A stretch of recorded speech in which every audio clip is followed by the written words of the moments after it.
మామూలుగా అందరూ ఈ నాడీ ఆస్ట్రాలజీ గురించి ఏం చెప్తుంటారంటే, నాడీ ఆస్ట్రాలజీ అట్లుంటది. మేము ఇట్లా చూసినాము. వాళ్ళు ఇట్లా చెప్తారు, అట్లా చెప్తారని చెప్తా ఉంటారు. బట్ నేనేమనుకుంటున్నానంటే, నాకు జరిగిన ఎక్స్‌పీరియన్స్ చిన్నప్పటి నుంచి ఎట్లా జరిగింది, నాడీ ఆస్ట్రాలజీతో ఏ విధమైన సంబంధం ఉన్నది, నాకు జరిగిన చిన్న చిన్న ఈవెంట్స్ గానీ, వాళ్ళు ఇచ్చిన ప్రిడిక్షన్స్ గానీ, ఇట్లాంటివన్నీ కలిపి నా ఎక్స్‌పీరియన్స్ షేర్ చేస్తాను. తర్వాత అసలు నాడీ ఆస్ట్రాలజీ మెథడ్స్, అసలు ఎన్ని రకాల పాసిబిలిటీస్ ఉన్నాయి, మనం నేర్చుకోవడానికి ప్రయత్నం చేస్తున్నాం. నేర్చుకోవడానికి ఏమేమి అవకాశాలున్నాయి, అవన్నీ స్టెప్ బై స్టెప్ డిస్కస్ చేసుకుందాం. ద బెస్ట్ మెథడ్ ఆఫ్ నాడీ ఆస్ట్రాలజీ ఏంటిదో కూడా చెప్తాను. ఇది ఒక నాడీ ఆస్ట్రాలజీ సిస్టమ్స్ ఎన్నైతే ఉన్నాయో అన్నిటికీ కలిపి ఇది ఒక ఇంట్రడక్షన్ వీడియో. దాని తర్వాత మనం ఒక్కొక్క స్పెసిఫిక్ సిస్టమ్ గురించి మాట్లాడుకుందాం అనుకో. ఇప్పుడు ఆస్ట్రాలజీలో నెంబర్ ఆఫ్ సిస్టమ్స్ ఉన్నాయి కదా, వేదిక్, వెస్టర్న్, కేపీ, అట్లా నాడీలో కూడా అట్లా నెంబర్ ఆఫ్ సిస్టమ్స్ ఉన్నాయి. డిఫరెంట్ మహర్షులు రాసిన సిస్టమ్స్ ఉన్నాయి. వాటి గురించి వచ్చినప్పుడు ఒక్కొక్క దాని గురించి మళ్ళీ విడిగా ఇంట్రడక్షన్ చేసుకొని మళ్ళీ దానిలో ఎలా ఉంది అనేది మనం మాట్లాడుకోవచ్చు. ప్రస్తుతానికైతే మాత్రం ఇది అన్ని రకాల నాడీ ఆస్ట్రాలజీ మెథడ్స్ ఎలా వర్క్ అవుతాయి అనే దాని గురించి, అసలు ఎలా ఉందనే దానికి ఒక ఇంట్రడక్షన్ అంతే. ఓకే, సో జస్ట్ ఇది ఒక థియరీ లాగా ఉంటుంది ఈ వీడియో. సో నెక్స్ట్ ఫర్దర్ వీడియోస్లో ఇంకో ఇంట్రడక్షన్ మెథడ్ ఆఫ్ వెళ్ళి మనం డీటెయిల్డ్గా స్టెప్ బై స్టెప్ ఒక చార్ట్ ఎలా అనలైజ్ చేయాలో కూడా దానిలో మనం మాట్లాడుకుందాం. సో నా ఎక్స్పీరియన్స్ ఎట్లా జరిగింది అంటే, మా ఫాదర్ కూడా ఆస్ట్రాలజరు. సో 1996 అరౌండ్ ద టైంలో, ఆ టైంలో అంటే దాదాపు నాకు 10 years అట్లా ఉండొచ్చు. సో ఆ టైంలో మేము తమిళనాడు దగ్గరున్న వైదీశ్వరం కోయిల్ అనే ఒక ఊరుంది, ఆ ఊరు దగ్గరికి తీసుకెళ్లారనమాట. ఎందుకంటే ఆయన ప్రిడిక్షన్ చెప్పించుకోవడానికి నాడీ ఆస్ట్రాలజీ గురించి తీసుకెళ్ళిండు. అసలు ఏం జరిగిందనంటే, ఒక ఉదయం మేము తంబు ప్రింట్ ఇచ్చాం. వాళ్ళు తంబు ప్రింట్ అడిగారు. ఓ పూరి పాకలాగా ఉండేది అక్కడ, చిన్నగా, అంతే, ఏం ఉండేది కాదు, చాలా పల్లెటూరు అనమాట. తంబు ప్రింట్ ఇచ్చిన తర్వాత కొంతసేపు వెయిట్ చేయమన్నారు. దాదాపు ఈవినింగ్ వరకు వాళ్ళు ఏదో రకరకాల కాండాలు అంటారు, నాడీ బండిల్స్ ఉంటాయి కదా, తాటి ఆకులతో చేసిన తాళపత్ర గ్రంథాలు, అవన్నీ కూడా రకరకాల వెరిఫై చేశారు. అటు తిరిగారు. సాయంత్రం 3ంటికి మమ్మల్ని పిలిస్తే మేము హోటల్ రూమ్ నుంచి వాళ్ళ దగ్గరికి వెళ్ళిన తర్వాత వాళ్ళు ఒక రూమ్లోకి తీసుకెళ్ళి ఒక 2-3 బండిల్స్ పెట్టుకొని పార్వతీదేవుడికి, శివుడికి నమస్కారం చేసుకొని తర్వాత చెప్పడం స్టార్ట్ చేసింది అనమాట. ఎట్లా చెప్పినానంటే, ఇగో నీ పేరు రెండు పదాలు ఉంటాయా నీ పేరులో, లేదంటే 3 పదాలు ఉంటాయా, పలానా సాతో స్టార్ట్ అవుతుందా, బూతో స్టార్ట్ అవుతుందా, ఏతో స్టార్ట్ అవుతుందా, మీ మదర్ పేరు రెండు పేర్లు ఉంటాయి. ఇప్పుడు మా మదర్ పేరు లక్ష్మీ అన్నపూర్ణ. సో లక్ష్మీ అన్నపూర్ణ, ఇట్లా 2 పదాలు ఉన్నాయా, 3 పదాలు ఉన్నాయా అనేది వాళ్ళు అడిగి, దానిలో మొదటి పదం, మొదటి అక్షరం ఈ అక్షరంతో స్టార్ట్ అవుతుందా, ఆ అక్షరంతో స్టార్ట్ అవుతుందా అని, అంటే పర్మిటేషన్స్ అంటే కాంబినేషన్స్ చెక్ చేస్తూ వాళ్ళు అడుగుతూ వెళ్ళారు. అంటే మనకు చూసేవాళ్ళకి ఎట్లా అనిపిస్తుందంటే, మన ఇన్ఫర్మేషన్ అంతా కూడా వాళ్ళే తీసుకొని మళ్ళీ చెప్తున్నారేమో అన్నట్టు అనిపిస్తుంది. నిజానికి మా దగ్గర నుంచి అంటే మా ఫాదర్ దగ్గర నుంచి ఎటువంటి బర్త్ డీటెయిల్స్ కానీ ఏవి కలెక్ట్ చేయలేదు. ప్యూర్లీ తంబు ప్రింట్ బేస్ చేసుకొని వాళ్ళు ఆ డీటెయిల్స్ తీసుకొని రీడ్ చేయడానికి, అట్లా వాళ్ళ దగ్గర ఉన్న బండిల్స్లో నుంచి ఒక్కొక్క తాళపత్ర గ్రంథంలో మన పేరు ఒక సౌండ్ స్టార్టింగ్ లెటర్ చెప్తారు ఆయన. చెప్పిన తర్వాత మళ్ళీ ఆ నాడీ లీఫ్ మళ్ళీ తిరగేస్తారు. అదంతా ఒక తాడు లాంటి దానికి గుచ్చుంటుంది. ఒక్కొక్క లీఫ్ మెల్లగా అవి ముట్టుకుంటే ఇరిగిపోయేటట్టు ఉంటాయన్నమాట. చాలా జాగ్రత్తగా మళ్ళీ నాడీ లీఫ్ని తిప్పుతూ మళ్ళీ ఇంకో పేరు అట్టా. ఓకే, పేరు సరిపోయినా కూడా అన్నదమ్ములు, అక్క చెల్లెళ్ళు, ఇట్లా పర్మిటేషన్స్ అండ్ కాంబినేషన్స్ పాసిబిలిటీని చెక్ చేస్తూ ఫైనల్గా వాళ్ళు ఒక నాడీ లీఫ్ని ఫైండ్ చేసిండ్రు. ఫైనల్గా అన్ని పర్మిటేషన్స్ అండ్ కాంబినేషన్స్ని చెక్ చేసి నాడీ లీఫ్ని ఫైండ్ చేసి కొన్ని ప్రిడిక్షన్స్ ఇచ్చారు.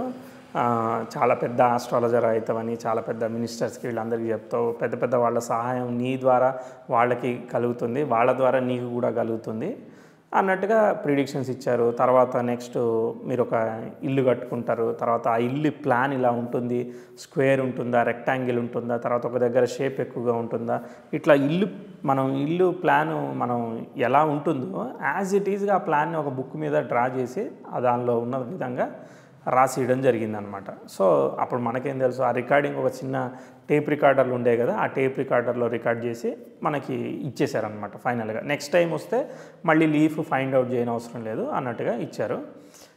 అట్లనే ఏ ఇయర్ 2-3 సంవత్సరాలకి సరిపడగా 24, 25, 26, 28, 29, 30, 40, 41, 42 ఇట్లా 2-3 సంవత్సరాలకి విధంగా ప్రిడిక్షన్స్ ఇస్తూ వెళ్ళారు.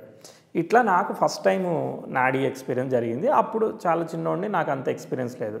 మళ్ళీ ఒకసారి సమ్వేర్ అరౌండ్ 2004 ఆర్ 2005 టైంలో మళ్ళీ మా ఫాదరు ఊరికే మళ్ళీ ఒకసారి కలవడానికి తీసుకెళ్ళారనమాట. అక్కడ అసలు ఈ నాడీ సోర్స్ ఆఫ్ ఆస్ట్రాలజీ ఎట్టా ఉంది, అసలు ఎక్కడి నుంచి వచ్చాయి, ఇవి ఎలా జరిగాయి అనే దాని గురించి నేను అర్థం చేసుకోవడానికి ట్రై చేశాను. అక్కడ మెయిన్ ఎవరైతే ఆస్ట్రాలజర్ ఉన్నారో ఆయన పేరు ఏ శివస్వామి, గురూజీ ఏ శివస్వామి గారు అనమాట. ఆ నాడీ ఫ్యామిలీకి సంబంధించి నేను ఎవరిని ప్రమోట్ చేయట్లేదు, నాకు జరిగిన ఎక్స్పీరియన్స్ మాత్రమే నేను మీకు షేర్ చేస్తున్నాను అది. సో ఆయన్ని లైక్ అరౌండ్ ద 2010 ఆ టైంలో నా దగ్గర ఉన్న టెక్నాలజీని ఆయనకి ఏదన్నా ఉపయోగపడడానికి నేను ఏదన్నా చెయ్యాలనే ఎక్సైట్మెంట్ వాటితో నేను ఆయన్ని మాట్లాడడం జరిగింది. ఆయన చాలా మంచిగా రిసీవ్ చేసుకున్నారు, చాలా మంచిగా మాట్లాడారు. సో అసలు నాడీ ఆస్ట్రాలజీ ఎట్లా వర్క్ అవుతుంది, అసలు నాడీ ఆస్ట్రాలజీ ఎక్కడి నుంచి వచ్చింది, ఇట్లాంటివన్నీ నేను ఆయన్ని అడిగాను. ఆయన కొంత ఇన్ఫర్మేషన్ చెప్పారు. తర్వాత నేను రకరకాల సోర్సెస్ నుంచి, ఇంటర్నెట్ సోర్సెస్ నుంచి కూడా అర్థం చేసుకోవడానికి ప్రయత్నం చేశాను.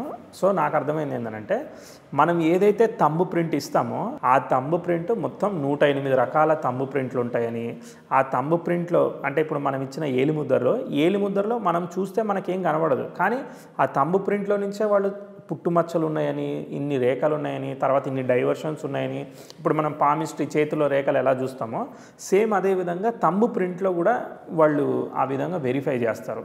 అంటే 108 రకాలుగా క్లాసిఫికేషన్ చేస్తారు. ఇట్లాంటివే కాకుండా ఇప్పుడు చేతి తంబు ప్రింటే కాకుండా నేను ఒకసారి చిన్నప్పుడు మా ఊళ్ళో చూసిన ఏంటంటే ఖాళీ తంబు ప్రింట్ని కూడా తీసుకొని ప్రిడిక్షన్ చెప్పేవాళ్ళు ఉన్నారు. ఖాళీ రేఖలు అంటే పాదం పట్టుకొని ఆయన ప్రిడిక్షన్ చెప్తామని చూసిన అనమాట. సో ఇట్లాంటివి కొంచెం క్రేజీగా అనిపిస్తూ ఉంటాయి. అసలు ఏమున్నది అక్కడ మనకి అసలు చెప్పడానికి అన్నట్టు అనిపిస్తుంది. అది ఒక శాస్త్రం. సో ఆ తంబు ప్రింట్ నుంచి వాళ్ళు 108 రకాల నాడీ లీవ్స్ ఉంటాయని, అంటే ఆ 108 టైప్ ఉంటాయని, దానిలో మళ్ళీ పురుషుడు స్త్రీ, పురుషుడు అయితే కుడి చేతి బొట్టన వేలు తీసుకుంటారు, స్త్రీ అయితే ఎడమ చేతి బొట్టన వేలు తీసుకొని ప్రిడిక్షన్ చేయడానికి ట్రై చేస్తారు. అంటే వాళ్ళు ఏం చేస్తారంటే వాళ్ళని నాడీ రీడర్స్ అంటారనమాట. వాళ్ళు నిజంగా ఆస్ట్రాలజర్స్ కాదు. వాళ్ళకి ఏమొచ్చు అని అంటే తమిళ్ లాంగ్వేజ్ వచ్చు, అట్టనే తమిళ్లో ప్రాచీన పురాతన తమిళ్ లాంగ్వేజ్ వచ్చు. ఇది కేరళలో ఉన్నాయి, తర్వాత తమిళనాడులో ఉన్నాయి, నార్త్ ఇండియాలో కొంత భాగంలో ఉన్నాయి, ఇవన్నీ ఉన్నాయి. దాని గురించి మనం మాట్లాడదాం. అయితే ఆ తంబు ప్రింట్ నుంచి వాళ్ళ దగ్గర ఒక లైబ్రరీ లాంటిది ఉంటుంది. సో ఆ లైబ్రరీలోకి వెళ్ళి ఆ తంబు ప్రింట్ని బట్టి అవి వెతుకుతారు. అవి ఎప్పుడు పడితే అప్పుడు వెతుకుతారు. మళ్ళీ విచిత్రం ఏంటంటే ఇప్పుడు గోచారంలో గురువు ఇప్పుడు మేషంలో ఉన్నాడు. సో మనకు దొరకలేదనుకో, గురువు వృషభానికి మారాక మళ్ళీ ఒకసారి రండి. లేదంటే గోచారంలో సేని ఇప్పుడు కుంభంలో ఉన్నాడు, సో కుంభంలో ఇప్పుడు దొరకలేదు. సో మీకు అంటే చెప్పించుకునే కొన్ని విషయాలు మన జీవితంలో ఎలా ఉంటాయనంటే, అన్ని విషయాలు మనం జ్యోతిష్యం ద్వారా తెలుసుకొని మనం దాన్ని ఫాలో అయ్యి మనం ఏంటిది మాడిఫై చేయడమో, తెలుసుకోవడమో, ఉపశమనం పొందడమో, ఇట్లాంటి దానికి కూడా అంటే ఒక దాని నుంచి నువ్వు రిలీఫ్ పొందుతున్నావు. ఇప్పుడు మనం జ్వరం వచ్చింది సడన్గా, అది ఏ విధమైన జ్వరమో మనకు అర్థం కావట్లేదు, ఇంట్లో ఉంటే బాగా కన్ఫ్యూజ్ అవుతాం. అదే ఎక్స్పర్ట్ అయిన డాక్టర్ దగ్గరికి వెళ్తే ఆయన ఏం చెప్తాడు, ఇది సాధారణమైన జ్వరమే, ఒక 2-3 రోజులు ఆగితే ఈ మెడిసిన్స్ వాడితే తగ్గుతుందయ్యా, కంగారు పడిన అవసరం లేదు, ఇది వేరే విధంగా దారి తీయదు అని చెప్పి మనకి చెప్తారు. అట్టనే ఈ నాడీ లీఫ్ వాళ్ళ ఏన్షియంట్ రూల్స్, వాళ్ళ సాంప్రదాయపరమైన రూల్స్ ప్రకారం ఈ కొన్ని అంటే ఇంత పెద్ద బండిల్స్, పెద్ద లైబ్రరీ ఉందనుకో, దీనిలో కొన్ని కాండాలని ఈ గురువు ఇక్కడ ఉన్నప్పుడు మాత్రమే అవి వెతకాలి, ఇంకో కాండాలని ఈ టైంలోనే వెతకాలి. ఈ విధంగా వాళ్ళు ఒక ఫ్యామిలీ ట్రెడిషన్ని ఫాలో అవుతున్నారు. కాబట్టి అన్ని సందర్భాల్లో మనం వెళితే వాళ్ళు మన నాడీ లీఫ్ ఫైండ్ చేసి ఇస్తారని గ్యారెంటీ లేదు. ఊరికే సరదాగా వెళితే కూడా మనకి ఫైండ్ చేసి ఇస్తారని కూడా గ్యారెంటీ లేదు. అక్కడ మహర్షులు ఏ విధంగా సంకల్పం చేశారనంటే, దీన్ని రాసిన మహర్షులు అంటే రకరకాల మహర్షులు రాశారు. మహర్షుల గురించి మాట్లాడదాము. మనకి జ్యోతిష్యం రాసింది ఒక 18 మంది మహర్షులు ఉంటే, నాడీ ఆస్ట్రాలజీలో కూడా చాలామంది మహర్షులు ఉన్నారు, వాళ్ళందరూ రాశారు. అగస్త్య నాడి, తుల్య నాడి, ఇట్లా శుక్రనాడి, ఇట్లా అనేక రకాల నాడీ సిస్టమ్స్ ఉన్నాయి. వాళ్ళందరూ మహర్షులు, వాళ్ళు రాసిన. ఇప్పుడు మన రోజుల్లో మనం ఒక ప్రోగ్రామింగ్ చేయడానికి ఒక మాడ్యూల్ డెవలప్ చేసాం, ఇంకో మాడ్యూల్ డెవలప్ చేసాం, మనం 100 రకాల ప్రాజెక్ట్స్ని ఫినిష్ చేసినాం, ఎట్లా పెట్టుకున్నారో వాళ్ళకి అప్పుడున్న ప్రాజెక్టులు ఇప్పుడు మహర్షుల దగ్గర దివ్య జ్ఞానం ఉంది. ఆ దివ్య జ్ఞానంతో వాళ్ళు మనకి ఈ నాడీ గ్రంథాలని రాయడం జరిగింది. ఈ నాడీ గ్రంథాల్లో ఏ విధమైన ఇన్ఫర్మేషన్ ఉందంటే, పలానా జీవి మళ్ళీ పుడతాడు, వాడికి నెక్స్ట్ లైఫ్ ఇది అనే రేంజ్లో వాళ్ళు రాసుకుంటూ వెళ్ళిపోయారు. అయితే ఇక్కడ ప్రపంచంలో ఉన్న వాళ్ళందరికీ మరి దొరుకుతాయా అని చెప్పి నేను అడిగాను అనమాట శివస్వామి గారిని. అడిగితే ఆయన ఏం చెప్పాడంటే, ప్రపంచంలో ఒక 1000 కోట్ల మంది పుడితే ఆ 1000 కోట్ల మందిది ఇక్కడ ఉండదు నాడీ జ్యోతిష్యం. దానిలో ఎవరిదైతే మహర్షులు డిఫైన్డ్గా రాశారో వాళ్ళకి మాత్రమే పర్టిక్యులర్ టైంలో, అది కూడా ఇక్కడ పలానా నాడీ జ్యోతిష్యం అనేది ఉందని, అది వాళ్ళది కూడా ఇక్కడే ఉంటుందని వాళ్ళకి తెలుస్తుంది. ఏదో ఒక ఫ్రెండ్ చెప్పచ్చు, ఇంకోళ్ళ ద్వారా చెప్పచ్చు, వాళ్ళకి కష్టం రావచ్చు. ఆ విధంగా వాళ్ళు తెలుసుకొని ఆ టైంకి ఇక్కడికి వస్తారు. సో ఇది మహర్షుల యొక్క సంకల్పం. సో ఇక్కడ మనం చేసేది ఏమీ లేదు. అక్కడ ఉన్నదా ఏదైతే ఉందో దాన్ని మేము ట్రాన్స్లేట్ చేసి తమిళ్లోకి, అంటే నేటివ్ తమిళ్, అంటే ప్రస్తుతం మనం మాట్లాడుతున్న తెలుగు వేరు, పూర్వకాలంలో గ్రాంధికంలో ఉన్న తెలుగు వేరు కదా. ఇప్పుడు సోదేవాళ్ళు మాట్లాడతారు, సోది చెప్పేవాళ్ళు, సో పాటలాగా పాడుతూ మాట్లాడుతూ ఉంటారు, చెప్తూ ఉంటారు. సో అట్లాంటి తెలుగు కొంచెం డిఫరెంట్ ఉంటుంది. మన తెలుగులోనే రకరకాల స్లాంగ్ ఎట్టుంటాయో తమిళ్లో కూడా ఓల్డ్ తమిళ్ అది ఉన్నది. దాన్ని ఇప్పుడున్న మాట్లాడే తమిళ్లోకి ట్రాన్స్లేట్ చేసుకొని చెప్తారనమాట. సో దాన్ని వాళ్ళు రాసి చెప్తున్నారు కాబట్టి దాన్ని చదువుతున్నారు కాబట్టి వాళ్ళందరినీ నాడీ రీడర్స్ అంటారు. దానిలో కొంతమంది నాడీ జ్యోతిష్యం కాకుండా మామూలుగా జ్యోతిష్యం నేర్చుకుని ఉంటారు. అంటే మామూలుగా మనం ఎట్లా ఎంఐ ఆస్ట్రాలజీ, పిహెచ్డి ఆస్ట్రాలజీ ఎట్లా చేస్తున్నామో అట్లనే సాధారణంగా పరాశర జ్యోతిష్యం, రకరకాల జ్యోతిష్య మెథడ్ని కూడా నేర్చుకుని ఉండొచ్చు. అంటే ఆయనకి రెగ్యులర్ ఆస్ట్రాలజీ ఏదైతే వచ్చి ఉంటూ అట్లనే నాడీ రీడింగ్ చేయగలిగే కెపాసిటీ కూడా ఉంటుంది. ఇప్పుడు మనం ఒక ఫీల్డ్లో ఉన్నప్పుడు మల్టిపుల్ సిస్టమ్స్ని ఎక్స్ప్లోర్ చేసినట్టు వాళ్ళు కూడా చేస్తారు కదా. అట్లనే వాళ్ళు నాడీ రీడింగే కాకుండా కొంతమంది ఆస్ట్రాలజర్సు జ్యోతిష్యం మీద కూడా అవగాహన ఉంటుంది. బేసికల్లీ వాళ్ళ ఉద్దేశం ఏంటంటే మహర్షి ఏదైతే రాశారో దాన్ని యథాతథంగా చెప్పడమే. అయితే ఇక్కడ విచిత్రం ఏంటంటే మనం ఎప్పుడైతే వెళుతున్నామో ఆ వెళ్ళిన సమయం ఎందుకు వెళ్ళాము, తర్వాత ఏ పర్పస్ కోసం వెళ్ళాము, వెళ్ళిన సమయానికి మనకి వివాహం అయిందా, వివాహం అయితే ఎంతమంది పిల్లలు, భార్య పేరు ఏంటిది, పిల్లల పేర్లు ఏంటిది, తర్వాత తండ్రి తల్లి వీళ్ళ పేర్లు ఏంటి, తర్వాత వాళ్ళు ఇప్పుడు సజీవంగా ఉన్నారా, ఉంటే ఎవరెవరు ఉన్నారు, వాళ్ళకి ఏమైనా సమస్యలు ఉన్నాయా, ఇట్లా అనేక రకమైన విషయాల్ని సమగ్రంగా చెప్పి ఇప్పుడున్న సమస్యకి వాళ్ళు ప్రిడిక్షన్స్ అవన్నీ కూడా ఫర్దర్గా చెప్తారు. వాళ్ళు పరిహారాలు అట్లాంటివి చెప్తారు, అది వేరే విషయము. దాన్ని ఆల్రెడీ ఇంతకుముందు వీడియోలోనే మనం పరిహారాల గురించి డిస్కస్ చేసాం, పరిహార కాండ గురించి. సరే ఎనీవే, సో ఈ విధంగా వాళ్ళు చెప్పేదానికి అవకాశం ఉంది. సో యాజ్ ఇట్ ఈజ్గా మహర్షి రాసింది చెప్తారో దాన్ని మహర్షులు రకరకాలుగా రాశారు. ఇప్పుడు నేను ఇంతకుముందు చెప్పినట్టుగా 2-3 సంవత్సరాలకి 3 సంవత్సరాలకి ఇట్లా చెప్తున్నారు కదా, అట్లాగా ఎట్లా సార్ మీరు ప్రతి సంవత్సరం ఏం జరుగుతుందో కూడా కొంచెం చెప్తే ఇంకా వివరంగా చెప్తే బాగుంటుంది కదా అని అంటే, అప్పుడు అగస్త్య నాడి అయితే డీటెయిల్డ్గా వస్తుంది, శుక్రనాడి తర్వాత తుల్యనాడి అయితే కొంచెం తక్కువగా వస్తూ ఉంటుంది. మహర్షులు అక్కడ రాసిన దాన్ని బట్టి మనం చదువుకోవాలి అని చెప్పి వాళ్ళ దగ్గర డిఫరెంట్ ప్యాకేజెస్ లాగా ఉంటాయి. ఇది కావాలి అని అంటే మనకి లీఫ్ అనేది ఫైనల్ అయితే, అంటే తంబు ప్రింట్తో ఈ లీఫ్ ఫైనల్ అయితే దాన్ని బేస్ చేసుగా వాళ్ళు వేరే నాడి ఏదైనా కూడా ఫైండ్ అవుట్ చేయగలుగుతారు. వాళ్ళు ఇంకా గత జన్మ గురించి కూడా ఆ నాడీ లీఫ్ని ఫైండ్ చేసి చెప్తారు. సో అంటే గత జన్మ ఎందుకు తెలుసుకోవాలనేది మళ్ళీ ఒక క్రేజీ క్వశ్చన్. మనం జీవితంలో మళ్ళీ రిపిటేటివ్గా తప్పు చేయకుండా ఉండడానికి, చేసిన మిస్టేకే మళ్ళీ చేయకుండా ఉండడానికి పాస్ట్ నుంచి కొంత కర్మ క్యారీ ఫార్వర్డ్ అవుతుంది. కాబట్టి ఆ పూర్వజన్మ రీడింగ్ గురించి కూడా తెలుసుకుంటారు. ఎందుకంటే ఈ జన్మలో ఏం జరిగిందో అర్థం కాదు, కనబడదు. సో అలాంటప్పుడు వాళ్ళు పాస్ట్ లైఫ్ని అనలైజ్ చేయడం కోసం ఆ పాస్ట్ లైఫ్ లీవ్స్ని కూడా ఫైండ్ చేసి వాళ్ళ దగ్గర ఉన్న టెక్నిక్స్ ప్రకారం ఏదైతే ఉంటాయో వాటిని ఫైండ్ చేస్తారు. అయితే నాడీలో వాళ్ళు ఎట్లయితే పూర్వజన్మను అనలైజ్ చేస్తున్నారో మనం సాంప్రదాయ జ్యోతిష్యంలో అనలైజ్ చేస్తున్నాం కదా. 6th హౌస్ని పట్టుకొని 9th house పూర్వపుణ్యస్థానం, 9th from the 10th ఏదైతే ఉన్నదో అది 6th హౌస్ కర్మస్థానం. అంటే గత జన్మలో ఉన్న పెండింగ్ కర్మ ఏదైతే ఉంటుందో మనకి ఈ జన్మలో 6th హౌస్ ఇండికేట్ చేస్తే ఆ 6th లార్డ్ ఎలా ఉన్నాడు, అసోసియేషన్స్ ఎలా ఉన్నాయి, ఆ కాంబినేషన్ బట్టి పాజిటివ్ అండ్ నెగిటివ్ ఎనర్జీని ఏ దశలో ఎక్కడ మనకు వస్తూ ఉంది. సో కర్మ మనకి డబ్బు ఇవ్వచ్చు, మంచి కర్మ అయితే, తర్వాత అనేక రకమైన లగ్జరీస్ ఇవ్వచ్చు, ఒక్కోసారి రోగాన్ని ఇవ్వచ్చు. అది ఏంటిదనేది తెలియదు. ఆ సమయాన్ని బట్టి ఆ చార్ట్ని బట్టి మనం అర్థం చేసుకోవాలి. సో ఇక్కడ వరకు మనకి నాడీ ఆస్ట్రాలజీ ఏంటిది అనేది నా ఎక్స్పీరియన్స్ అర్థమైంది కదా. నేను ఇట్లా వెళ్ళిన తర్వాత అయితే దీన్ని టెక్నాలజీ ఇంప్లిమెంట్ ఏదైతే చేద్దామని అనుకున్నానో దాన్ని యాజ్ ఇట్, ఎందుకంటే వాళ్ళు టైంని బట్టి సందర్భాన్ని బట్టి వాళ్ళు చెప్పాలా వద్దా అని చాలా కండిషన్స్ ఉన్నాయి. అందులోని ఇది చాలా సీక్రెటివ్ సబ్జెక్టు. తర్వాత అంటే మనకి అది తెలుసుకునే యోగం ఉంటేనే మనం దాని ద్వారా తెలుసుకొని లబ్ధి పొందగలుగుతాం. అదర్వైజ్ అసలు మనం అది ఉందని తెలియదు, చెప్పించుకున్నా కానీ మనకి సరైన విధంగా ఆ టైంకి మనకి సెట్ కాకపోవడం, మనకు కుదరకపోవడం, వాళ్ళు అవైలబుల్గా ఉండకపోవడం, ఇట్లా ఏ ఒక అడ్డంకులు వస్తూ మనకి అది అవుతూ ఉంటాయి. అంటే మనకి దాని ద్వారా తెప్పించుకునే యోగం ఉంటేనే అవుతుంది, లేదంటే కాదు. అది మహర్షుల యొక్క సంకల్పం. అది ఈ నాడీ ఆస్ట్రాలజర్కి సంబంధం లేదనమాట. అది మహర్షుల సంకల్పం. మహర్షుల సంకల్పం ఎట్లున్నదో మనది రాసి ఉంటే మనకి దొరుకుతుంది, లేదంటే దొరకదు. ఇక దాని గురించి ఇక ఓవర్గా మనం వెంపర్లాడకూడదు. మనం అక్కడ నాకు ఒక పాయింట్ ఆఫ్ టైంలో అనిపించింది, అంటే మనము రకరకాల టెంపుల్స్కి కానీ, రకరకాల అవధూతలు కానీ, బాబాలు కానీ, రకరకాల వాటిని ఆశ్రయిస్తూ ఉంటాం. అసలు మనం దేనికోసం వెతుకుతున్నాం, ఎందుకోసం వెతుకుతున్నాం, ఎందుకు వెళ్తున్నాం వీళ్ళ దగ్గర నుంచి అని విచిత్రంగా అనిపిస్తూ ఉంటుంది. విషయం ఏంటిదని అంటే, ఎక్కడికి వెళ్ళినా కానీ నీకు ఏదైతే ప్రాప్తమో అదే దొరుకుతుంది అన్నప్పుడు నువ్వే గుడ్ కర్మని చేసుకోవడము, నువ్వు సెల్ఫ్గా రియలైజ్ అవ్వడమే చేసుకోవాలనేది నాకు రియలైజేషన్ వచ్చిందనమాట. సో మనం ఎక్కడికైనా వెళ్ళొచ్చు, దట్ ఈజ్ ఓకే, అంటే ఇదంతా ఓకే. కానీ అట్లనే మనము రైట్గా బతకడము, రైట్గా జీవించడం కోసం మనకి ఎన్నో రకాల సోర్స్ ఆఫ్ నాలెడ్జ్ ఉందన్నమాట. అవన్నీ ఏం చెప్తాయి అంటే ఫైనల్గా నువ్వు బెటర్గా జీవించడం గురించి చెప్తాయి, ఇంకేం చెప్పవు ఏ శాస్త్రం అయినప్పటికీ కూడా. సరే, ఎనీవే, సో ఇప్పుడు బేసిక్ నా ఎక్స్పీరియన్స్ ఐడియా వచ్చింది కదా. ఇంకా కొన్ని ఎక్స్పీరియన్సెస్ ఉన్నాయి. నేను నా గురించి కూడా 10 ఆ టైంలో ఒకసారి కలిశాను. ఆయన్ని కలవడానికి ఒక 30 days అపాయింట్మెంట్ తీసుకొని ఫైనల్గా మేము డెస్టినేషన్కి రీచ్ అయ్యి మళ్ళీ వైదేశ్వరం చేరుకున్నాము. అడిగాను అనమాట, అంటే వివాహం ఎప్పుడు అవుతుంది అన్నట్టుగా ఇట్లా అడిగాను. 2010లో వే బ్యాక్ అనమాట. అప్పుడు అడిగితే నాకు చాలా అందమైన అమ్మాయిని కావాలి అది ఇది అని చెప్పి అడిగితే అందమైన అమ్మాయి వద్దయ్యా, అందమైన అబ్బాయి ఎప్పుడైనా కానీ ఎన్నో పురాణాలు చూసాము, చాలా కష్టం ఉంటుంది, నీ రంగున్న అమ్మాయి దొరుకుతుంది నీకు అది ఇది అని ప్రిడిక్షన్ చేశారు.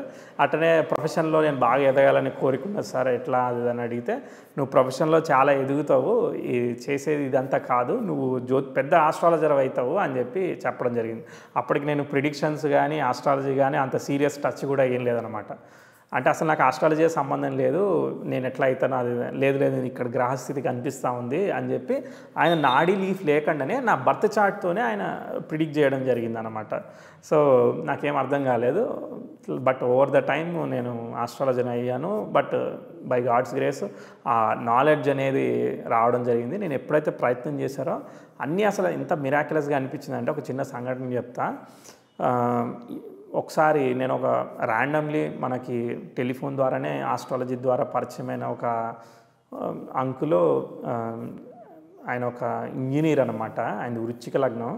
సో ఆయన్ని జస్ట్ ఫోన్ ద్వారా కలిసి ఆయన్ని రీచ్ అయినా. ఆయన ఒక 20-25 ఏళ్ళ నుంచి ఆస్ట్రాలజీ బాగా ప్రాక్టీస్ చేస్తున్నారు. ఆయన దగ్గర యోగిని దశ గురించి రకరకాల బుక్స్ ఉన్నాయి, తర్వాత రెగ్యులర్ సాంప్రదాయ జ్యోతిష్యం గురించి బుక్స్ ఉన్నాయి. ఆయన ఒక 2 రూపీస్కి ప్రిడిక్షన్ చెప్పించుకోవడానికి కష్టమవుతుందని, అది 1940s 30s రేంజ్ అనమాట. వాళ్ళ ఫాదర్ ఏం చెప్పిండంటే, నువ్వు చదువుకో అని చెప్పిండు. అప్పుడు హెచ్ఆర్ శేషాద్రి అయ్యారని ఒక బెంగళూరు ఆస్ట్రాలజీ దగ్గర ఆయన చెప్పించుకోవడానికి ప్రయత్నం చేస్తే, ఆయన రాసిన బుక్స్ కూడా ఆయన 20-25 సంవత్సరాల నుంచి దాచిన బుక్స్ నాకు మాత్రమే ఇచ్చిండు అనమాట. అసలు నేను ఎవరో కూడా తెలియదు, నువ్వు చదువుకో నువ్వు అవుతావని చెప్పి నా హారోస్కోప్ చూసిండు, ఆయన ఏం చూసిండో తెలియదు కానీ నాకు అట్లా ఇచ్చిండు. అట్లా స్టెప్ బై స్టెప్ నాకు నాలెడ్జ్ రావడానికి అడుగడుగున ఏదో రకంగా దొరికిందనమాట. తర్వాత మన రాయుడు గారు బర్త్ టైం ఆర్టికల్ గురించి ఆయన ఇంటికి ఆయన ఎవరో కూడా తెలియదు, నన్ను మాట్లాడితే రమ్మన్నారు, నాకు బర్త్ టైం రెక్టిఫికేషన్ గురించి నేర్పించిండ్రు, మంచి భోజనం పెట్టారు. అసలు మనకు సంబంధం లేని వ్యక్తులు అంత బ్లెస్సింగ్ ఇచ్చి పంపిస్తున్నారంటే మనం దీనికోసమే పుట్టినట్టు కదా, మనం దీనికోసం ఏదైనా చెయ్యాలి అనే తపన నాలో ఇంక్రీజ్ అవుతూ వచ్చింది. Anyway, back to the topic. So ఆయన అట్లా చెప్పడం జరిగింది. ఫైనల్గా నేను ఆస్ట్రాలజర్ అయ్యాను. తర్వాత ఇంకా రీసెర్చ్ చేయడం స్టార్ట్ చేసినాను. అసలు ఇంకా మనం నాడీ ఆస్ట్రాలజీ అంటే మనం నేర్చుకోవాలి కదా, మరి ఇట్లాంటి అద్భుతమైన సబ్జెక్టు, వీళ్ళు అద్భుతమైన ప్రిడిక్షన్స్ ఇస్తున్నప్పుడు మనం నేర్చుకోవాలి అనేది ఫస్ట్ నేను మీకు నేర్పించడం పక్క పెడితే నేను నేర్చుకోవాలి. నేను ఎవ్వరికి కూడా నేర్పించను అనుకోను, నా ఫ్రెండ్ కోసం నేను ఒక నాలెడ్జ్ బేస్ చేస్తున్నాను, అది మీరు అందరూ చూస్తున్నారనే భావిస్తా తప్ప నేను చాలామంది చెప్తున్నాను కానీ ఇట్లాంటి ఏది కూడా నేను ఎప్పుడు కూడా ఫీల్ గాను. సో ఆ సోర్స్ తర్వాత నెక్స్ట్ ఏం జరిగిందంటే, నేను నేర్చుకోవడం కోసం సరే మరి నాకు ఆ నాడీ గ్రంథాలు ఏమైనా దొరుకుతాయా అని రకరకాల వాళ్ళకి ఇంటర్నెట్లో చూసి చాలామందికి ఫోన్లు చేశాను. తర్వాత అర్థమైంది ఏంటంటే, అసలు ఈ నాడీ గ్రంథాలు ఎలా వచ్చినాయి ఏంది అనేది ఒక ఐడియా వచ్చింది, చెప్తాను. సో వికీపీడియాలో కూడా ఉన్నది ఇన్ఫర్మేషను. సో ఇక్కడ మనకి కేరళ, తర్వాత తమిళనాడు, తర్వాత నెక్స్ట్ పైన నార్త్ దగ్గర కొన్ని ఏరియాల్లో ఈ నాడీ అప్పుడు మహర్షులు తపస్సు చేసుకొని వాళ్ళకు వచ్చిన ఆ జ్ఞానంతో వాళ్ళు నాడీ లీవ్స్ మాన్యువల్గా కూర్చొని రాసి ఉండొచ్చు. ఇది ఒక టైప్ ఆఫ్ అనమాట. ఈ నాడీ లీఫ్లో ఏదైతే రాసి ఉన్నదో దాన్ని మనకి యాజ్ ఇట్ ఈస్గా ప్రజెంట్ చేస్తున్నారు కదా. సో ఇది ఒక టైప్ ఆఫ్ నాడీ సిస్టమ్ అనమాట. సో అక్కడ నువ్వు ఏమి చేసేది ఏమీ లేదనమాట. సో అక్కడ ఏదైతే రాసి ఉందో దాన్ని మనం చదువుకోవడమే. అట్లనే ఒక టైప్ ఆఫ్ శివనాడి అని ఒకటి ఉన్నది మెథడ్.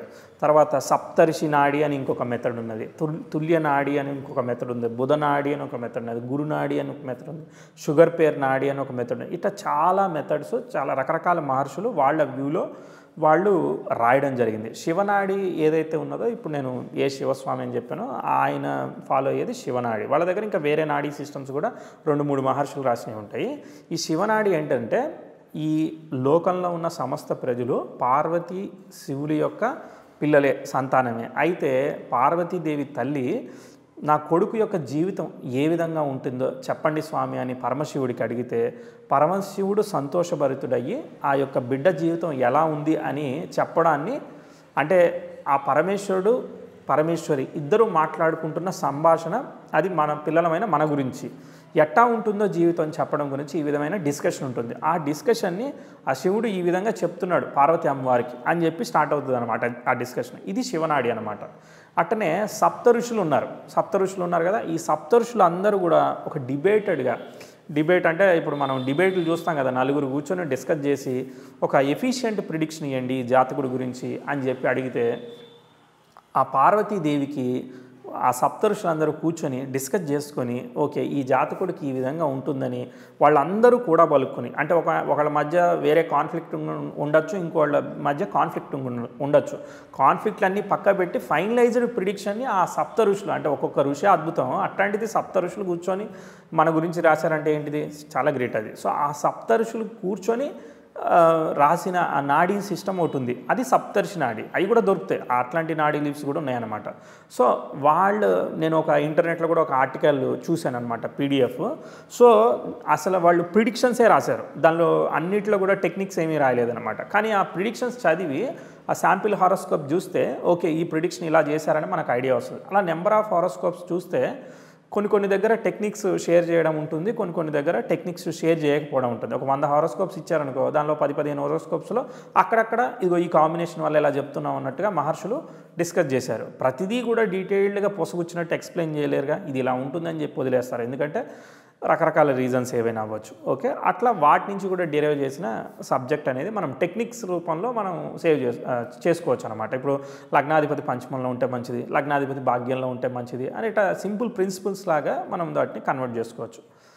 సో మొత్తానికి ఇవి ఏవైతే ఉన్నాయో ఇవి ఒక పెద్ద గంగాళం ఉంటుంది చూసారా, నీటి లోపలికి వెళ్ళిపోతుంది, అట్లాంటి పెద్ద గంగాళాల్లో దాశారని చెప్పి నేను విన్నాను అనమాట.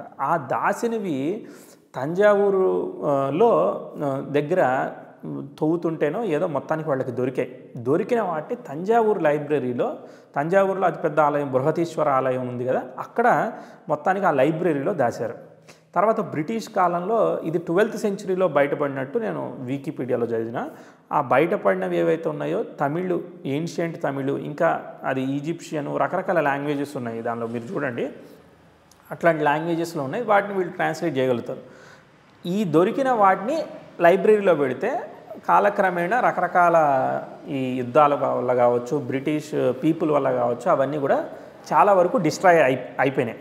కానీ కొన్ని పార్ట్ ఆఫ్ ద ఎలిమెంట్, అంటే చాలా ఉండొచ్చు ఆ క్వాంటిటీ, కానీ దానిలో కొంత భాగాన్ని అప్పుడున్న ఒక బ్రిటిష్ అధికారి, మంచి అధికారి వేలం పాటేశాడు. ఇట్లా నాలెడ్జ్ వేస్ట్ కాకూడదు, వాళ్ళకి అందాలి అనే ఉద్దేశంతో అప్పుడున్న అధికారంలో ఉన్న బ్రిటిష్ అధికారి వేలం వేస్తే అప్పుడు ఈ వైదీశ్వరం కోయిల్ సంబంధించిన ఒక 4 ఆస్ట్రాలజికల్ ఫ్యామిలీస్ ఏవైతే ఉన్నాయో వాటిని వాళ్ళ ఆస్తులు కూడా అమ్ముకొని ఆల్మోస్ట్ అవి కొనుక్కున్నారనమాట. అంటే డివైన్ నాలెడ్జ్ వేస్ట్ కాకూడదు, అంత జ్ఞానం వేస్ట్ కాకూడదు అనే ఉద్దేశంతో వాళ్ళు కొనుక్కున్న తర్వాత వాళ్ళంతా కలిసి ఒక లైబ్రరీ లాగా పెట్టుకున్నారనమాట. ఆ గ్రంథాలయం పెట్టుకుని ఈ నాడీ గ్రంథాలన్నీ అక్కడ దాచిపెట్టారు, ప్రిజర్వ్ చేశారు. అయితే ఇప్పుడు ఫర్ ఎగ్జాంపుల్ నేను ఒకటి ఏదన్నా కొనుక్కొచ్చుకున్నాను అనుకో, అది నా సొంతం అవుతుందిగా. అలానే వాళ్ళు అలాంటి నాడీ లీవ్స్ని కొనుక్కున్నారు కాబట్టి ఇది గవర్నమెంట్కి సంబంధం లేదు, ఇక వాళ్ళకి మాత్రమే సొంతమైన, ఆ ఫ్యామిలీస్కి సొంతమైన అసెట్గా మారిపోయింది. ఇప్పుడు వాళ్ళు ఏం చేశారు, వాళ్ళ ఫ్యామిలీలో ఇప్పుడు మా చిన్నతాతకి నాకు యాక్సెస్ ఉంటుంది, వాళ్ళ అన్నదమ్ముల పిల్లలకి యాక్సెస్ ఉంటుంది, పాలోళ్ళు అంటారు కదా, అలా వాళ్ళకి యాక్సెస్ ఉంటుంది. సో వీళ్ళు మాత్రమే షేర్ చేసుకుంటారు, ఇంకెవరికి షేర్ చేసేదానికి లేదనమాట. ఈ విధంగా నాడీ లీవ్స్ వాళ్ళ దగ్గర మాత్రమే ఇప్పుడు ప్రిజర్వ్ చేయబడ్డాయి. సో వాళ్ళ లైబ్రరీ నుంచే వాళ్ళు ఇప్పుడు ఎతికే ప్రయత్నం చేస్తారు, మనకు మాత్రం ఇవ్వరని చెప్పారు. అంటే మనం వాళ్ళ కుటుంబంలో పుట్టలేదు కాబట్టి మనకు ఆ అర్హత లేదు. సరే, అది డిసప్పాయింటింగ్ మ్యాటరే నాకైతే. సరే, ఇప్పుడు ఏం చేయలేం కదా, ఇప్పుడు మనం దాన్ని నేర్చుకోవాలంటే ఏం చేయలేం. సరే, ఇంకా ఏమి సోర్స్ ఉన్నది అని చెప్పి నేను ట్రై చేశాను. ఇంకో ఆయనతో ఫోన్లో మాట్లాడాను. ఆయన ఏం చెప్పాడంటే, 30 రోజుల తర్వాత ఫోన్ చేయి, నేను నీతో చెప్తాను అన్నట్టుగా చెప్పాడు. మళ్ళీ ఫోన్ చేస్తే నో రెస్పాన్స్. తర్వాత ఇంకా వేరే సోర్స్ నుంచి ఇంకా కొన్ని దొరికాయి. ఏంటిదనంటే, మనకి దేవకేరళం అని ఒక 3 పుస్తకాలు ఉన్న ఒక ఆర్ సంతానం అనే ఒక ఆస్ట్రాలజర్ ఉన్నారు. ఆయన న్యూఢిల్లీలో మనకి బుక్స్ సాగర్ పబ్లికేషన్స్ ద్వారా రిలీజ్ చేసింది అనుకుంటా. 3 సెట్ ఆఫ్ బుక్స్ ఉన్నాయి. ఆ 3 సెట్ ఆఫ్ బుక్స్ ఏంటిదనంటే, చంద్రకళా నాడి అనే ఒక నాడీ సిస్టమ్ ఉంది. ఆ చంద్రకళా నాడీ సిస్టమ్ నుంచి ఆయన రకరకాల లీవ్స్ని, ఇప్పుడు బేసికలీ సమస్య ఏంటంటే, మనకు తమిళ్ రాదు. ఈ నాడీ జ్యోతిష గ్రంథాలన్నీ తమిళ్కి ఏన్షియంట్ తమిళ్లోనే ఉన్నాయి. అసలు మనకి ఇంపాసిబుల్ ఇక దాన్ని, మనకి మామూలుగా సంస్కృతమే రాదు సరిగ్గా. సో కాబట్టి అదంతా మనం అక్వైర్ చేయడం అంటే నాలెడ్జ్ చాలా కష్టమైపోతుంది. వాళ్ళు ఏం చేస్తారట అంటే, ప్రాసెస్ కనుక్కున్నా నేను. ప్రాసెస్ ఏంటంటే, ఫస్ట్ ఆ నాడీ లీవ్స్లో ఏవైతే ఉన్నాయో ఆ నాడీ లీవ్స్ని స్కాన్ చేస్తారు. స్కాన్ చేసి దానిలో ఏదైతే ఇన్ఫర్మేషన్ ఉన్నదో దాన్ని ఫస్ట్ రెగ్యులర్ తమిళ్లోకి ట్రాన్స్లేట్ చేస్తారు. చేసిన తర్వాత ఇంగ్లీష్లోకో తెలుగులోకో వాళ్ళకి కావాల్సిన భాషలో ట్రాన్స్లేట్ చేసుకోవడం ఒక ప్రాసెస్ అయితే, ఇదంతా చాలా ప్రాసెస్. ఒక్క లీఫ్ని నువ్వు ట్రాన్స్లేట్ చేయించడానికి ఒక రోజుకి ఒక 20 శ్లోకాలు ఒక ట్రాన్స్లేటర్ ఇవన్నీ కూర్చొని ట్రాన్స్లేట్ చేస్తే ఇప్పుడు ఒక్కొక్కరికి 20-25 వేల రూపాయలు మనం జీతం ఇవ్వాలి. ఇంత పెద్ద గ్రంథం తయారు చేయాలంటే ఒక 10,000 శ్లోకాలు ట్రాన్స్లేట్ చేయాలంటే ఊహించండి, 20 నుంచి 50 లక్షలు, ఇంకెక్కువ కూడా డబ్బులు అవ్వచ్చు. కానీ మన దగ్గర ఉన్న శక్తికి మనం అన్ని డబ్బులు పెట్టుకుని ట్రాన్స్లేట్ చేయిద్దామన్నా మనకు అలాంటి నాడీ గ్రంథాలు అవైలబిలిటీకి దొరకవు. కొన్ని ఈ చెన్నై లైబ్రరీలోనో అట్లాంటి వాటిలో ఉండొచ్చు, నేను ట్రై చేయలేదు. సో రకరకాల సోర్సెస్ నుంచి వీళ్ళు మొత్తానికి వాళ్ళకున్న ఇన్ఫ్లుయెన్స్తో కావచ్చు ఏదైనా కానీ ఆ నాడీ లీవ్స్ని మొత్తానికి వాళ్ళు ట్రై చేశారు. ఆ చంద్రకళా నాడి అనే ఏదైతే గ్రంథం ఉందో దాని నుంచి ఒక 10,000 శ్లోకాలు అప్రాక్సిమేట్లీ 3 బుక్కుల్లో కలిపి వాళ్ళు ట్రాన్స్లేట్ చేసి పెట్టారు. ఏదైతే ట్రాన్స్లేట్ చేసి పెట్టారో ఆ బుక్స్లో నుంచి అది పూర్తి ఇన్ఫర్మేషన్ కాదు. అసలు ఈ దేవకేరళం మళ్ళీ ఎలా ఉంది అని అంటే, ఒక రాశి 30 డిగ్రీలు కదా, ఆ 30 డిగ్రీలు దాదాపు 1 డిగ్రీని 5 పార్ట్లు చేస్తారు. అంటే ఒక రాశిని 150 భాగాలు చేస్తారనమాట. చేసి ఆ పర్టికులర్ నాడీ అంశలో పర్టికులర్ ప్లానెట్ పర్టికులర్ పొజిషన్లో ఉంటే ఇలా ఉంటుంది, అలా ఉంటుందని చెప్తాడు. అసలు మనం లగ్నాన్ని 1 డిగ్రీలో ఫిక్స్ చేయడానికే మనం అదైతే ఉంటాము బర్త్డే రెక్టిఫై చేసినప్పుడు, దానిలోనూ 1 డిగ్రీలో 5 పార్ట్లు చేసి దానిలో నాడీ అంశాన్ని ఫిక్స్ చేయాలంటే ఎంత ఛాలెంజింగ్. నువ్వు సబ్లాడ్తో ఫిక్స్ చేసినా కూడా దానికన్నా ఇంకా తగ్గుతుంది. దానిలో మళ్ళీ అర్ధనాడీ అంశం అని చెప్తాడు. అంటే మన టైంలో 0.48 సెకండ్స్ అనమాట. అర్ధనాడీ అంశ అంటే 0.24 సెకండ్స్. అది హారోస్కోప్లో డిగ్రీ రూపంలో ఉంటుంది కదా, 4 minutes = 1 డిగ్రీ. అక్కడ 0.12 డిగ్రీస్ అనమాట. అంటే 0 degrees 12 minutes అది హారోస్కోప్ లోపల. ఇలా ఆ సిస్టమ్ అయితే ఉందన్నమాట. కాకపోతే దాన్ని మనము అర్థం చేసుకోవాలి. ఆ హారోస్కోపు ఆ సింగిల్ డాటా పాయింట్ ఏదైతే ప్రిడిక్షన్ ఇస్తాడో దాన్ని నువ్వు అర్థం చేసుకొని అది చేయాలి. అది ఎంత ఛాలెంజింగ్. కానీ అలాంటి హారోస్కోప్ నీకు దొరుకుద్దా అంటే ఎతకాలి, నీ దగ్గరికి రావాలి. మళ్ళీ నువ్వు రీసెర్చ్ కోసం చాలా నెంబర్ ఆఫ్ హారోస్కోప్స్ కలెక్ట్ చేయాలి. కలెక్ట్ చేసినా కూడా అట్లాంటి కాంబినేషను అట్లాంటి అన్ని రకాల ఫిల్టర్స్ అప్లై చేసి నీకు కావాలి అంటే ఎట్లా దొరుకుతుంది? దొరకదు. సింపుల్ ఎగ్జాంపుల్ చెప్పాలంటే, నాకు రెడ్ కలర్ షర్ట్ కావాలంటే దొరుకుతుంది. ఉదాహరణకి నాకు రెడ్ కలర్ షర్ట్ కావాలి, 6 to 7 years ఏజే ఉండాలి, రెడ్ మీద నాకు ఎల్లో ఫ్లవర్స్ ఉండాలి. ఇట్టా ఫిల్టర్స్ పెడితే అమెజాన్లో నీకు షర్టు ఫిల్టర్ అవుతుంది కావచ్చు, అయితే అవుతుంది లేదా లేదు. అదే షర్ట్ని నువ్వు ఇక్కడ లోకల్ ఉన్న షాప్లోకి వెళ్ళి పలానా షర్టు పలానా సైజులో పలానా కలర్లో పలానా పువ్వులు ఉండాలి, పలానా ప్రింట్ ఉండాలి, ఇవన్నీ ఉండాలంటే లేదు బొమ్మంటాడు వాడు మనల్ని. అట్టా ఇంత చెయ్యడానికి మనకు హారోస్కోపులు దొరకవు, సమస్య అది. సో దొరికినా కానీ నువ్వు దాన్ని చేయడానికి నీకు సంవత్సరాలు టైం పట్టేస్తుంది. ఇలాంటి సందర్భంలోనే దీని గురించి రీసెర్చ్ చేస్తే ఇంకో వ్యక్తి దొరికారు. ఆయనే సిఎస్ పటేల్. ఆయన ఏం చేశారంటే ఈ చంద్రకళా నాడి మీద దాదాపు ఒక 40 ఏళ్ళు మొత్తానికి వర్కౌట్ చేసి కృషి చేసి నవాంస నాడి అని ఒక మోడర్న్ బుక్, అంటే ఇప్పుడు ఆయన మహర్షి కాదు కాబట్టి ఆయన మోడర్న్ ఆస్ట్రాలజర్ అనాలి మనలాగా రీసెంట్ జనరేషన్ కాబట్టి. సో ఆ మోడర్న్ ఆస్ట్రాలజీ బేస్డ్ బుక్ ఉంది. ఆ బుక్లో ఆయనకి అర్థమైన పాయింట్స్, ఎవరైనా మోడర్న్ ఆస్ట్రాలజీ, ఇప్పుడు నేను ఒకటి చెప్తున్నానంటే ఇప్పుడు నేను మీకు చెప్తుంటే ఒక విషయం వేరేగా ఉంటుంది, మీరు డైరెక్ట్గా చదువుకుంటే సోర్స్ నుంచి చదువుకుంటే వేరేగా ఉంటుంది. సో ఎవరికి వాళ్ళు వాళ్ళకి అర్థమైన విషయాన్ని ఎదుటి వాళ్ళకి కన్వే చేయడానికి చూస్తారు. సో కాబట్టి ఆయన సిఎస్ పటేల్ గారు రాసిన బుక్లో ఉన్న టెక్నిక్స్ని మనం తెచ్చుకొని చదువుకోవచ్చు. కొన్ని టెక్నిక్స్ మనకు పనిచేస్తాయి. ఇప్పుడు సింపుల్గా దేవకేరళం గురించి ఒక చిన్న టెక్నిక్ ఎగ్జాంపుల్ చెప్తా చూడండి.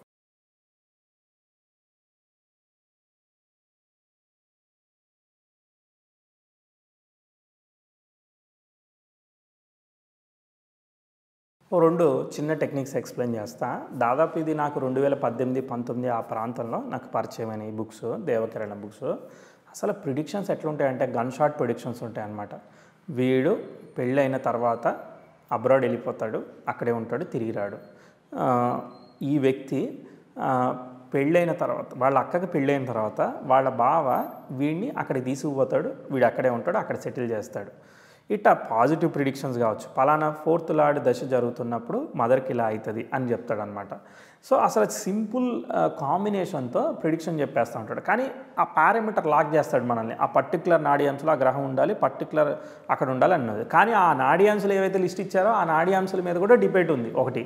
ఆ నాడీ అంశాలు ఈక్వలెంట్ డిగ్రీలో లేవని ఇంకో డిబేట్ ఉన్నది. ఇట్లా రకరకాల వేరియేషన్స్ ఉంటాయి. కానీ దీని నుంచి మనం ఎంతవరకు ఆ నాలెడ్జ్ని మనం టెస్ట్ చేయగలుగుతాం, ఇది మన జీవితం కరిగిపోతూ ఉంటుంది అనమాట. మనం ఒక 10 ఏళ్ళు, 15 ఏళ్ళు, 20 ఏళ్ళు, 25 ఏళ్ళు, నా ఉద్దేశంలో నేను ఏం చెప్తానంటే మీ జీవితంలో 10% మాత్రమే, మీరు 25 ఏళ్ల కెరియర్ ఉంది అని అనుకుందాం ఉదాహరణకి, 2.5 సంవత్సరాలు ఏదైనా విషయం నేర్చుకోవడానికి బాగా కష్టపడండి, జీవితంలో మొత్తం కష్టపడండి. మిగిలిన ఏదైతే 22.5 సంవత్సరాలు ఏదైతే ఉంటుందో అది సర్వీస్ చేయడానికి, ఉద్యోగం చేయడానికి మనం వాడుకోవాలి. అప్పుడప్పుడు నువ్వు నాలెడ్జ్ని అప్గ్రేడ్ కావడం కోసం అడిషనల్గా ప్యాచ్ చేసుకుంటూ ఉండు. కానీ సీరియస్గా ఏదైతే లర్న్ చేస్తావో దాన్ని 2.5 ఇయర్స్ని మించి 10% మించి ఉండడం అనేది అనవసరమైన విషయం. ఎందుకంటే నువ్వు నాలెడ్జ్ అంతా తెచ్చుకుంటావు, బ్రహ్మాండమైన సరస్వతి జ్ఞానం పొందుతావు. తర్వాత నీ జ్ఞానం అనేది జనాలకు ఉపయోగపడినప్పుడు నువ్వు ముసలోడైపోయిన తర్వాత దానికి ఉపయోగం ఏంటి? కాబట్టి మనం ఉన్నప్పుడే సర్వ్ చేయాలి. ఎప్పుడో నేను ఒక 60 ఏళ్ళు దాటాక నేను చేస్తానంటే కష్టం కదా. సో నీవు ఓపిక ఉన్నప్పుడే నువ్వు తిరగలగాలి, ఓపిక ఉన్నప్పుడే చేయగలగాలి. సో నా ఉద్దేశం అయితే అది నా పర్సనల్ ఒపీనియన్. కానీ బట్ నాలెడ్జ్ని వీలైనంత తక్కువ టైంలో అక్వైర్ చేసి ఎక్కువ టైం సర్వీస్లో ఉండేటట్టు ప్రయత్నం చేస్తే అది మనకి బెనిఫిషియల్గా ఉంటుంది, ఎదుటి వాళ్ళకి కూడా బెనిఫిషియల్గా ఉంటుంది. సో ఈ దేవకిరణలో ఒక చిన్న టెక్నిక్ చెప్తా చూడండి. అంటే నాడీ ఆర్మ్స్ లేకుండా నేను ఇట్లా కొన్ని టెక్నిక్స్ని నేను దాని నుంచి అర్థం చేసుకోవడానికి ట్రై చేసిన. 3 ఏళ్ళు పట్టింది. 3 ఏళ్లలో కూడా నేను ఏం నేర్చుకోలేకపోయినా, నేను ఫెయిల్ అయినా. ఎందుకనంటే అవన్నీ కూడా సీక్వెన్షియల్గా ఉండవు, ఒక ఫార్ములా బేస్డ్గా ఉండవు. ఇవన్నీ కూడా దీనిలో ఉన్న ప్రాబ్లమ్స్ అనమాట. అందుకని దేవకేరళం పుస్తకాలు ఎవ్వరు కూడా సాహసం చేసి ముందుకెళ్ళడానికి ప్రయత్నం చేయరు. కానీ నేను ఇంకా కొంచెం అగ్రెసివ్గా ప్రయత్నం చేయడం కోసం మన ఆస్క్ ఫోరంలో కూడా ఫిల్టర్స్ పెట్టా. పలానా నాడీ శ్లోకం ఇక్కడ వస్తే ఇట్లా లగ్నాధిపతి పంచమంలో ఉన్నాడని ఫిల్టర్ చేస్తే మీకు వచ్చేటట్టు మన ఆస్క్ ఫోరంలో చూడండి, మీకు అది కూడా కనిపిస్తుంది. అట్లా ఫిల్టర్ చేసి చేయడానికి కూడా ప్రయత్నం చేశాను. అట్లా కూడా పూర్తిగా దాన్ని డీకోడ్ చేయడానికి ఛాలెంజింగ్గానే ఉందన్నమాట. కానీ ట్రై చేయొచ్చు, but it is very very efficient book. కానీ మనకి జీవితంలో టైం కావాలి. దొరికినప్పుడు ఎప్పుడో బోర్ కొట్టినప్పుడు మనం దాన్ని ఒకసారి తిరగేస్తూ ఉంటే కూడా బాగానే ఉంటుంది. దానిలో ఒక టెక్నిక్ చెప్తా చూడండి. ఇప్పుడు మీనలగ్నం తీసుకున్న ఎగ్జాంపుల్. మీనలగ్నానికి అష్టమ భాగ్యాధిపతులైన కుజ మరియు శుక్రులు ఉన్నారు. కుజుడు భాగ్యాధిపతి అవుతాడు, శుక్రుడు అష్టమాధిపతి అవుతాడు కదా. అంటే 9th లార్డ్ పితృకారకుడు, తండ్రి గురించి వాటి గురించి పితృస్థానం తెలియజేస్తుంది కదా. So 9th and 8th lord కలిసారు ఎప్పుడైతే ఉంటారో there would be volatility situation in father life అని ఒక సింపుల్గా మనం రూల్ పెట్టుకున్నాం అనుకో సరిపోతుంది. ఆయన ఏం చెప్తాడు స్పెసిఫిక్గా, your father might have 2 marriages in the life అని చెప్తాడు అనమాట. ఒక పర్టికులర్ నాడీ అంశం సెలెక్ట్ చేసి. మనం అట్లా సెలెక్ట్ చేయడానికి మనకి ఛాలెంజింగ్ కదా, limited details, limited source, limited knowledge, multiple reasons. So అక్కడ ఏమవుతుంది, 9th లార్డ్ ఎప్పుడైతే 8th లార్డ్తో కలుస్తున్నాడో ఒక రకంగా నెగేషన్ ఎఫెక్ట్ పడతా ఉంది కదా. కాబట్టి ట్విస్ట్ వస్తుంది. అది అన్ఎక్స్పెక్టెడ్గా ఫైనాన్షియల్ గెయిన్స్లో కానీ లాసెస్ కానీ జరిగే అవకాశం ఉంటుంది.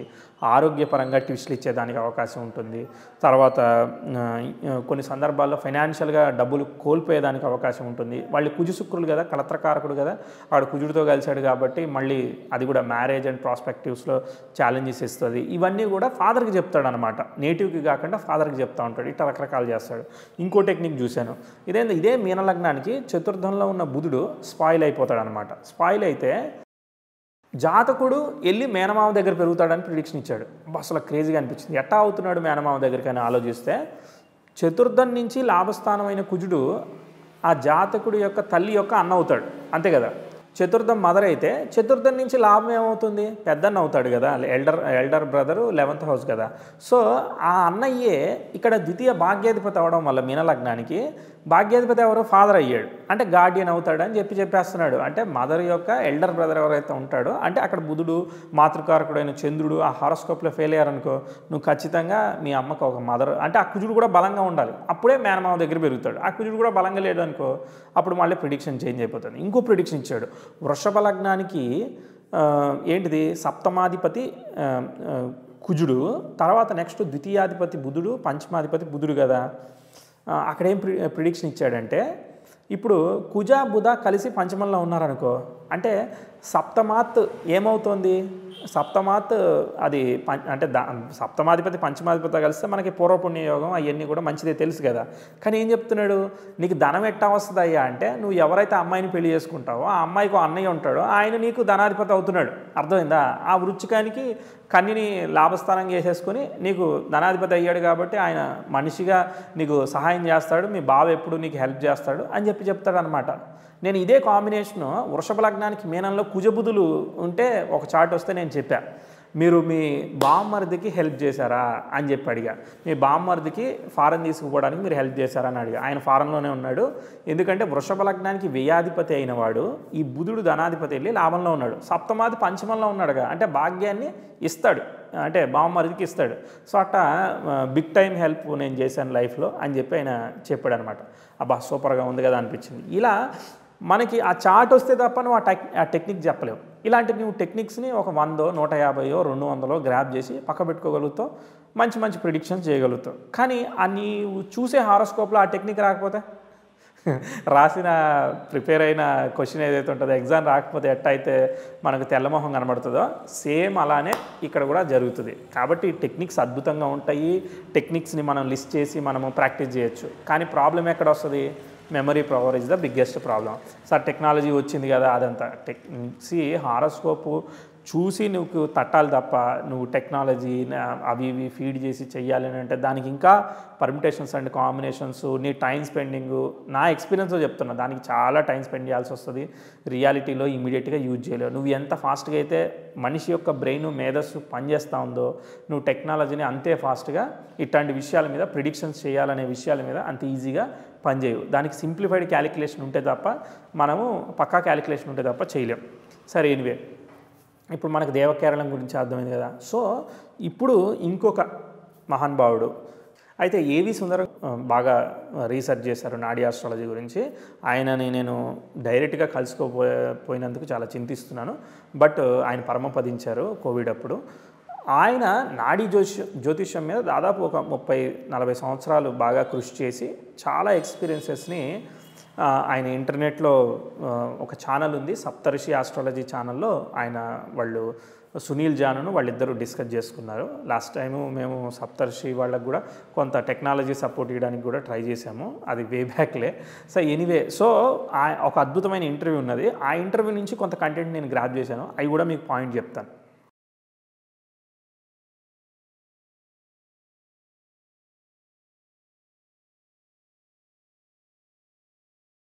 అయితే ఏవి సుందరం గారి గురించి మనం అర్థం చేసుకున్నట్టయితే ఆయన రకరకాల నాడీ సిస్టమ్స్ని ఎక్స్ప్లోర్ చేశారు.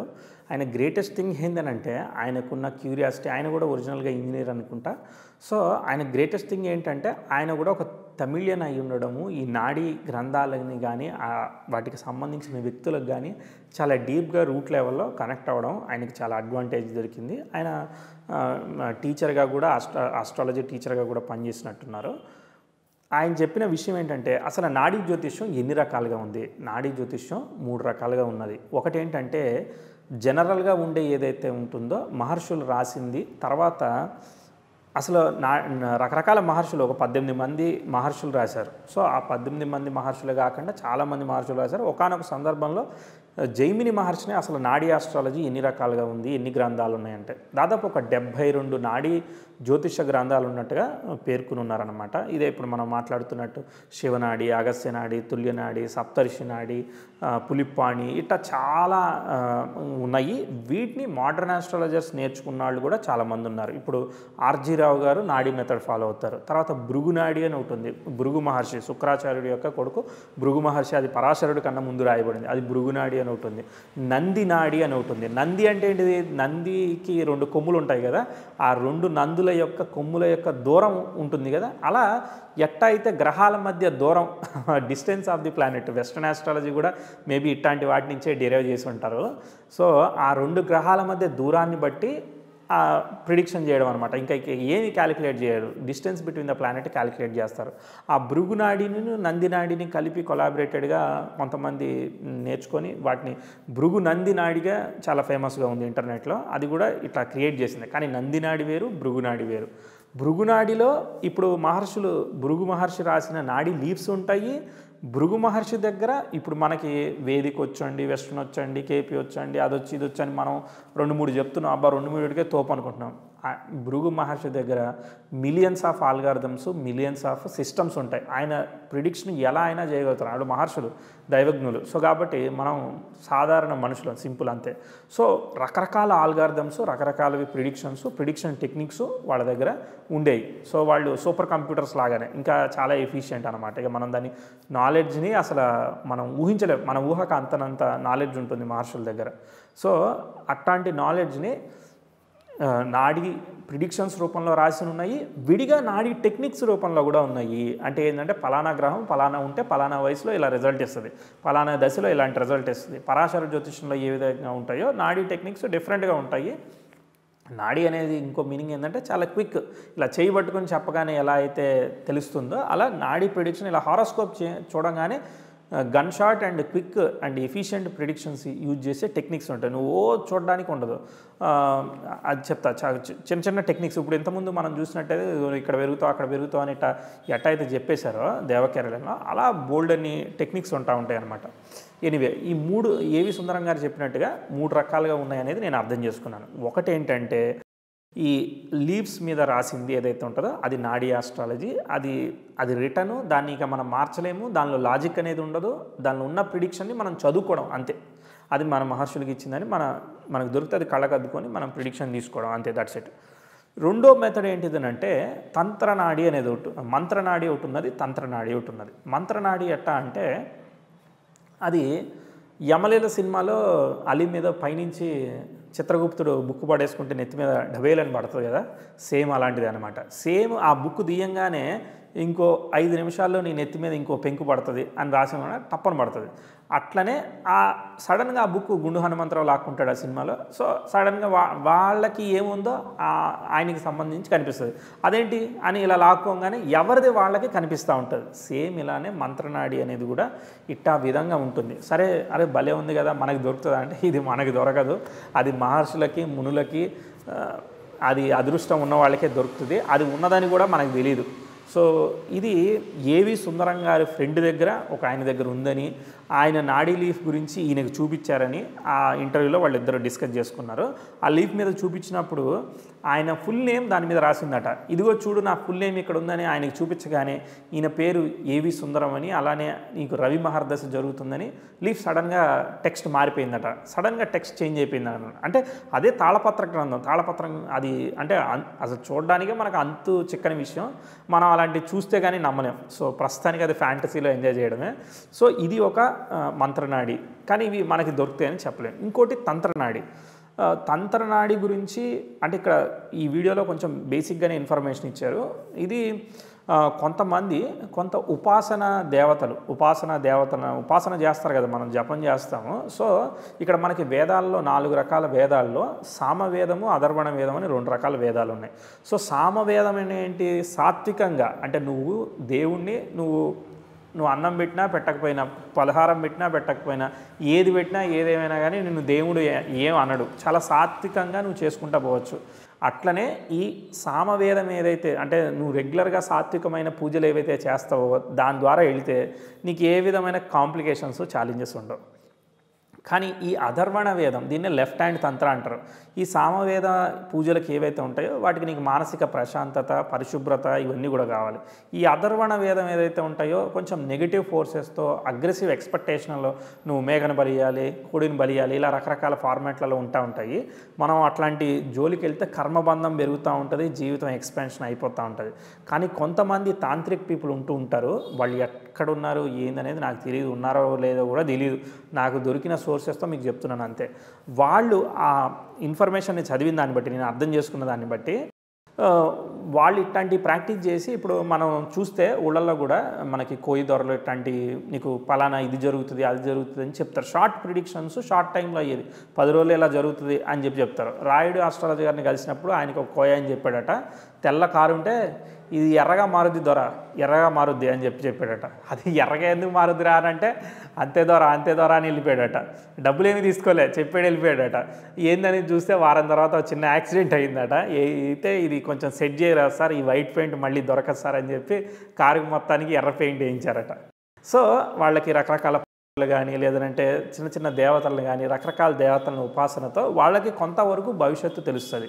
కానీ ఇది ఏదైతే వాళ్ళు తెలుసుకొని ఇట్లాంటివి చేస్తున్నారో దీనివల్ల వాళ్ళకి వేరే రకంగా పర్సనల్ ఎఫెక్ట్స్ పడుతుంది అన్నట్టుగా నేను ఈ ఆన్లైన్ ఆర్టికల్లో ఒక వెబ్సైట్లో కూడా చదివాను అనమాట. వాళ్ళకి కొంతమందికి మ్యారేజెస్లో ప్రాబ్లం వచ్చిందని, అంటే ఆస్ట్రాలజర్ ఫ్యామిలీలో ప్రాబ్లమ్స్ వచ్చాయని ఇట్లాంటివి చూసారు. కాబట్టి ఇలాంటి కార్మిక్ లెఫ్ట్ హ్యాండ్ తంత్ర క్విక్గా ఏదో అయిపోవాలనేది ఇట్లాంటి చేయకూడదు, అవి మంచివి కాదనమాట, అది రైట్ ప్రాక్టీస్ కాదు. అట్లాంటి ఆస్ట్రాలజీ దగ్గర మనం ప్రిడిక్షన్ చేసుకున్నా, అందుకోసమే ఏవి సుందరం గారు సీరియస్గా వార్నింగ్ ఇచ్చారు. నువ్వు ఎప్పుడైతే ఇట్లాంటి తాంత్రిక్ దగ్గర నువ్వు ప్రిడిక్షన్స్ తీసుకుంటావో ఆ ప్రిడిక్షన్స్ నీకు చెప్పి పలానా ఇది చేయి, దానికి విచిత్రమైన పరిహారాలు చెప్తారు. Rahu is equal to alcoholic కదా, సో నువ్వు ఆదివారం రాత్రి వెళ్ళి ఒక బీర్ బాటిల్ని ఇలా పగలగొట్టేసిరా, వెనక్కి చూడకుండా ముందుకు వచ్చేసే అని చెప్పి ఒక పరిహారం చెప్తారు. సో ఇట్లాంటి పరిహారాలు విచిత్రమైన పరిహారాలు ఉంటాయి. అవి ఆ 15 రోజులకి 20 రోజులకి నీకు సపోర్ట్ చేస్తాయి, ప్రాబ్లం రాకుండా చూస్తాయి. కానీ వేరే దగ్గర దానికి డబల్, మళ్ళీ నువ్వు ఒక బాటిల్ కొట్టావు కదా, నెక్స్ట్ వీక్ 2 బాటిల్ అడుగుద్ది, ఇంకో నెక్స్ట్ వీక్ ఇంకో 4 బాటిల్ అడుగుద్ది.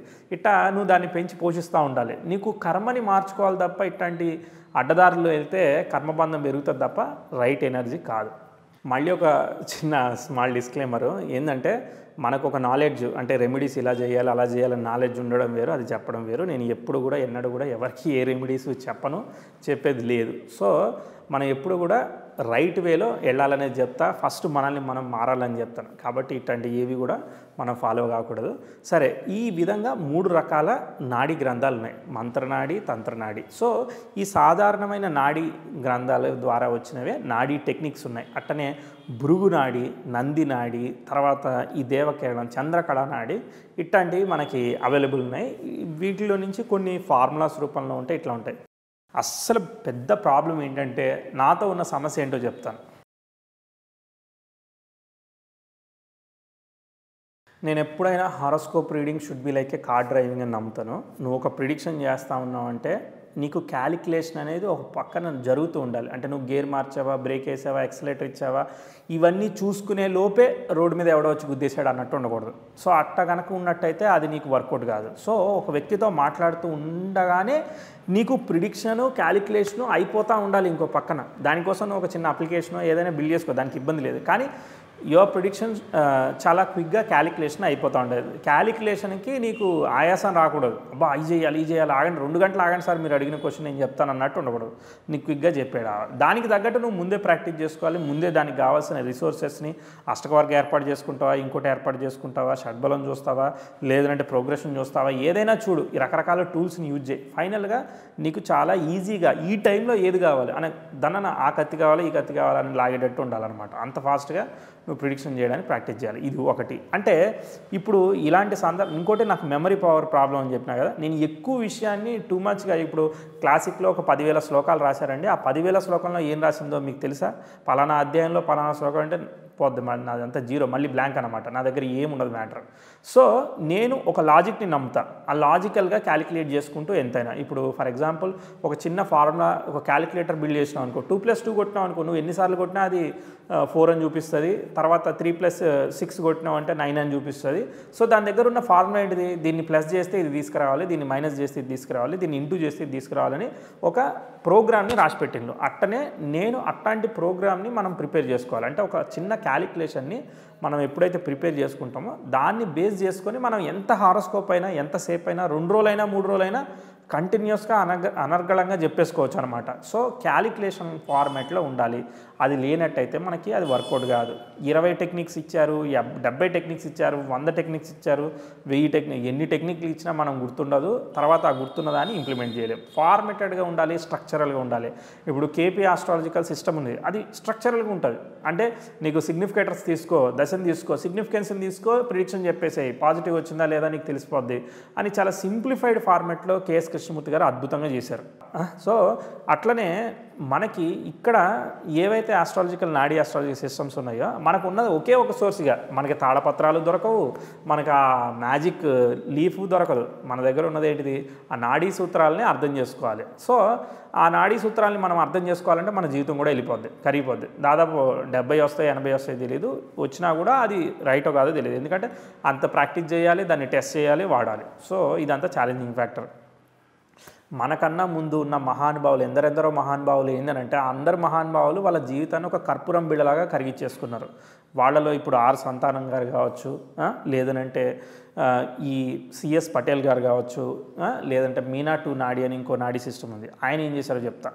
ఆయన ఇక ఆల్మోస్ట్ ఇప్పుడు ఆయన ఎంటర్ అవుతున్నాడంటే పెద్ద బ్యాక్గ్రౌండ్ స్కోర్ వేసుకోవాలి, పెద్ద హీరో. ఇప్పుడు రాఘవాచారి గారికి కూడా అట్లాంటి ఇంట్రడక్షన్ ఇవ్వాలి, అంత అద్భుతమైన క్యాండిడేట్. ఆయన ఏం వర్కౌట్ చేశాడో చెప్తాను ఇప్పుడు. ఓకే, సో ఈయన చాలా స్ట్రక్చరల్గా తయారు చేశాడు. ఆయన గురించి ఒక నిమిషం మాట్లాడుకుని ముందుకెళ్దాం.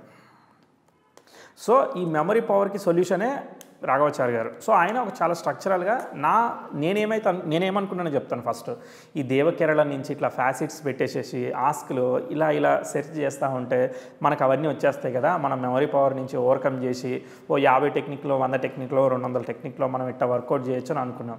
సో ఆయన మనకన్నా సుపీరియర్గా 1000x సుపీరియర్గా ఆలోచించారు. సో ఆయన ఏం చేశారో చెప్తా.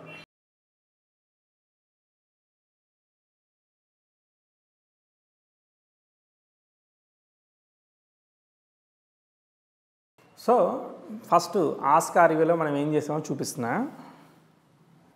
దేవకరణంలో ఎట్లా రాసినానంటే, ఒకసారి ఏమో తండ్రి గురించి చెప్తాడు, ఒకసారి ఏమో తాత గురించి చెప్తాడు, ఓసారి ఏమో పెద్దమ్మ గురించి చెప్తాడు, ఓసారి అష్టకవర్గ అంటాడు, ఓసారి కాలచక్ర దశ అంటాడు, ఒకసారి ఇంకోటి ఏదో.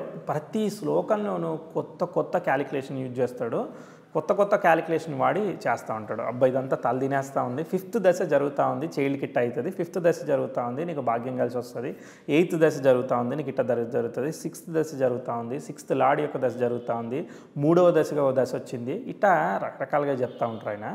అంటే ఆయన చంద్రకళ నాడిని బట్టి ఆయన రాశారు. సో నేనేం ఆలోచించినాను, దీన్ని ఫిల్టర్ చేయాలి, ఫిల్టర్ చేస్తే ఈజీగా వర్కౌట్ అవుద్దని చెప్పేసి లగ్నం.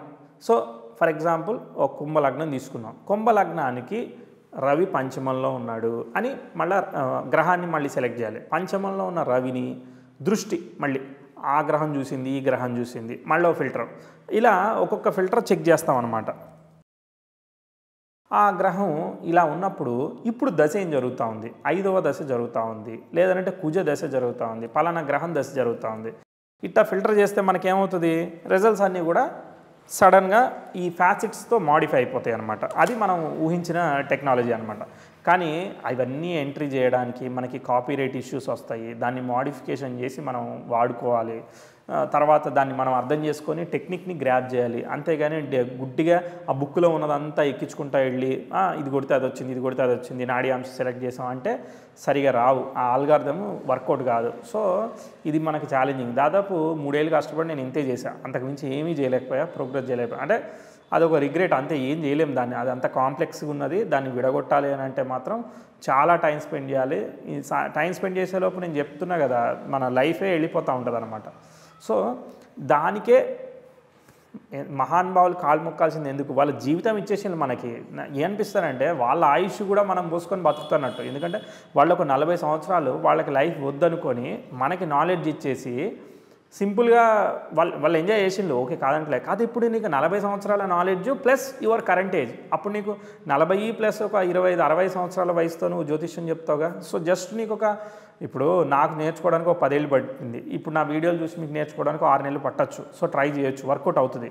కానీ ఇంత టైం మీకు అడిషనల్గా సేవ్ అవుతా ఉంది కదా. అట్లనే వాళ్ళ దగ్గర నుంచి మనకి ఏదైతే నాలెడ్జ్ వచ్చిందో 40 సంవత్సరాలు 50 సంవత్సరాలు వాళ్ళకున్న వయసు అంతా దీనికోసం ఇచ్చి కృషి చేసింది కాబట్టి వాళ్ళదంతా కూడా మనకి బ్లెస్సింగ్ అవుతుంది. అట్లాంటి నలుగురు తీసుకుంటే ఒక 400 ఏళ్ళు 100 ఏళ్ళు మనకి ఏజ్ పెరిగిపోయినట్టే, అంత నాలెడ్జ్ మనకి వర్కౌట్ అయినట్టే. కాబట్టి మనము దాన్ని రైట్గా అర్థం చేసుకొని ఇంప్లిమెంట్ చేయాలి. సో ఇప్పుడు నేను మీనట్టు నాడి గురించి చెప్తాను.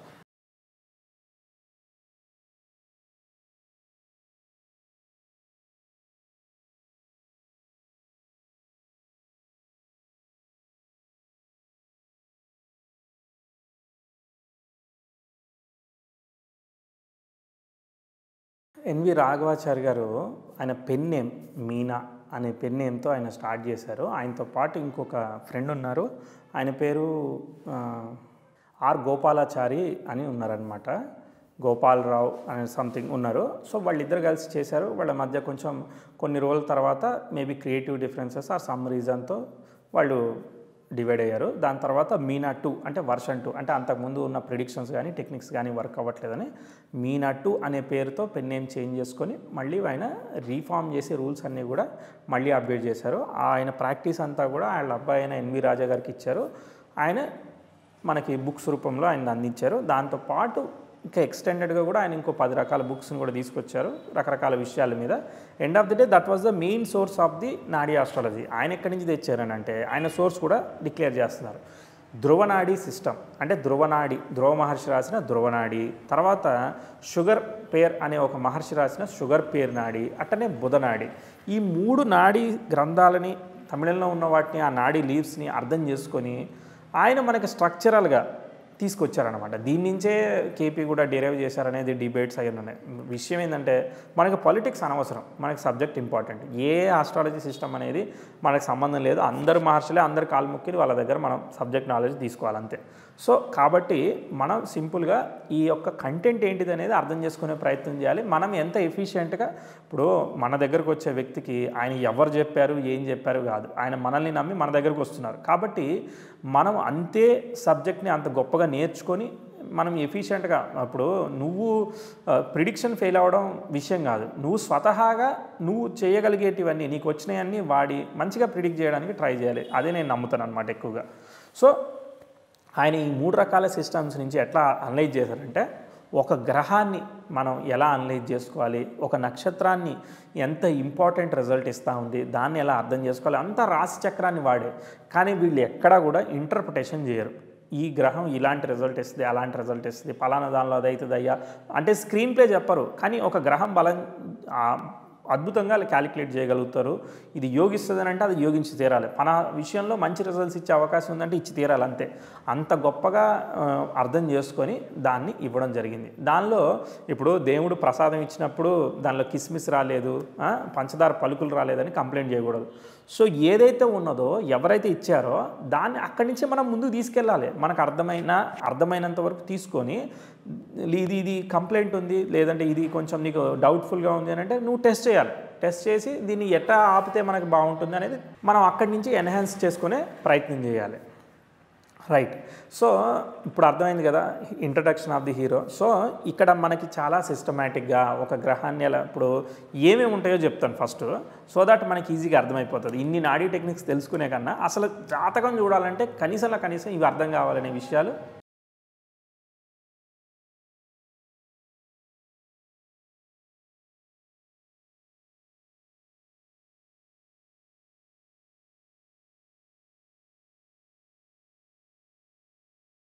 లక్ష రకాల జ్యోతిష్యం మెథడ్స్కి వెళ్ళినా మనల్ని కన్ఫ్యూజ్ చేయకుండా ఉంటే ఒకే ఒక విషయం, రాశి చక్రం 12 గళ్ళు 9 గ్రహాలు 12 భావాలు. ఇవి ప్రపంచంలో మారవంతే. ఈ 3 విషయాల్ని మనం ఏ మెథడ్ నుంచి ఏ రూట్కి వెళ్ళినా ఎలాంటి వెహికల్ని వాడినా ఈ 3 విషయాలనే క్యాలిక్యులేట్ చేయాలి. ఎండ్ యూజర్కి అదే చెప్పాలి. ఒక వ్యక్తికి ఉండే 12 ప్లెజర్స్ని 12 భావాలుగా డివైడ్ చేశారు కదా. సో తల్లి అనేది ఒక ప్లెజర్, అది 4000 నుంచి చూస్తున్నాం. కారక ప్లానెట్స్ అవన్నీ చూస్తాం. తర్వాత తండ్రి అనేది 9000గా చూస్తాం. తర్వాత విద్య అనేది పంచమం నుంచి చూస్తాం. సంతానం అనేది పంచమం నుంచి చూస్తాం. అట్లా ఈ భావాలు ప్లెజర్స్ అనేవి మనకు అర్థం కావాలి. దానికి కారకం గ్రహాలు రూలర్షిప్ తీసుకుంటున్నాయి కాబట్టి గ్రహాల గురించి అర్థం చేసుకోవాలి. నువ్వు ఏ నాడీ మెథడ్ వాడు, వెస్టర్న్ వాడు, వేదిక్ వాడు, కేపీ వాడు ఏదైనా కానీ అదే అనలైజ్ చేయాలి. గ్రహాల గురించి అనలైజ్ చేయాలి. ఫైనల్గా దశ. సో మనకి దశ సిస్టమ్ వాడాం. దశ ఇన్ ద సెన్స్ వేరే దానిలో టైం లైన్ ఉండొచ్చు, ప్రోగ్రెషన్ ఉండొచ్చు, ఏదైనా ఉండొచ్చు. టైంని 2025లో ఇలా జరిగింది, 2026లో జరిగింది, 2010లో ఇలా, 15లో ఇలా టైంని క్యాలిక్యులేట్ చేసి ప్లానెట్స్ని క్యాలిక్యులేట్ చేసి భావాల్ని క్యాలిక్యులేట్ చేయడమే మెథడ్. అద్భుతమైన విషయం. దీన్ని ఎలా స్ట్రక్చరల్గా అర్థం చేసుకోవాలి, స్ట్రక్చరల్గా క్యాలిక్యులేట్ చేయాలనేదే రాఘవాచారి గారు చూపించింది. సో దాన్ని ఎలా చూపించారనేది మీనా టు నాడి ఇంట్రడక్షన్ క్లాస్ రేపు ప్లాన్ చేశాను, నెక్స్ట్ క్లాస్ ప్లాన్ చేశాను.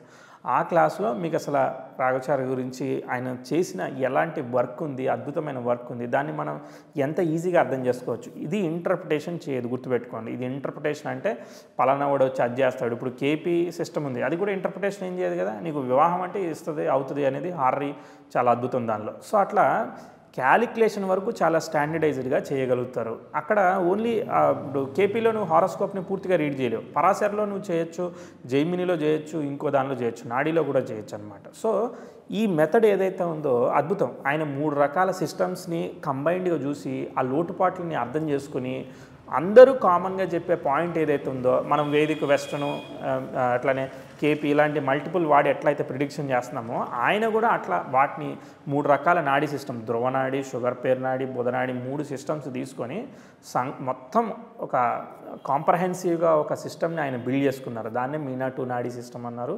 దానిలో కొన్ని ఎగ్జాంపుల్స్ కూడా ఇచ్చారనమాట. దానిలో 40 ప్రిన్సిపల్స్ ఉన్నాయి, వాటి గురించి చెప్తాను నేను నెక్స్ట్ క్లాస్లో డీటెయిల్డ్గా మాట్లాడుకుందాం. ఇప్పుడు అర్థమైంది కదా, మనకి ఉన్న నాడీ ఆస్ట్రాలజీ టెక్నిక్స్కి వాడుకోవడం, అది భృగునాడి కావచ్చు, నందినాడి కావచ్చు, అది ఒక వే.